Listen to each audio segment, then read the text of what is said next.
السلام علیکم ورحمۃ اللہ وبرکاتہ۔ بسم اللہ الرحمن الرحیم۔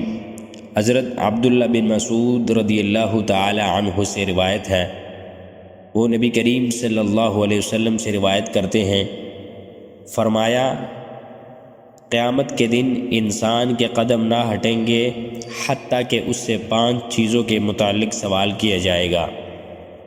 اس کی عمر کے بارے میں کہ کس چیز میں خرچ کی، اور اس کی جوانی کے متعلق کہ کہاں گزاری، اس کے مال کے متعلق کہ کہاں سے کمایا اور کہاں خرچ کیا، اور اس میں عمل کیا کیا کیے۔ حدیث کی تشریح سے ہمیں یہ معلوم ہوتا ہے کہ قیامت کے دن 5 چیزوں کا حساب دیے بغیر انسان بارگاہ الہی سے نہیں ہٹ سکتا۔ ان 5 چیزوں میں اگر رہ گیا تو سزا کا مستحق ہوا، اگر ان سے نکل گیا تو جنت میں پہنچے گا۔ عمر میں جوانی بھی آ گئی تھی، مگر چونکہ جوانی میں نیک و بد اعمال زیادہ کیے جا سکتے ہیں کہ اس وقت ساری قوتیں اپنے کمال پر ہوتی ہیں، اس لیے جوانی کے متعلق خاص سوال ہوگا۔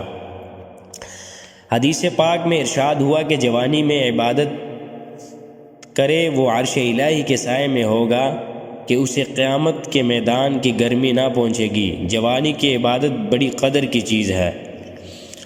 مال کے متعلق 2 سوال ہوں گے، ایک یہ کہ کہاں سے حاصل کیا، حلال ذریعے سے یا حرام سے، کس مقام پر خرچ کیا، طاعت میں یا معصیت میں۔ مبارک ہے وہ مال جو اچھی راہ سے آئے اور اچھی راہ پر خرچ ہو جائے۔ اللہ تعالیٰ سے دعا ہے کہ اللہ تعالیٰ ہمیں ان احادیث پر عمل کرنے کی توفیق عطا فرمائے۔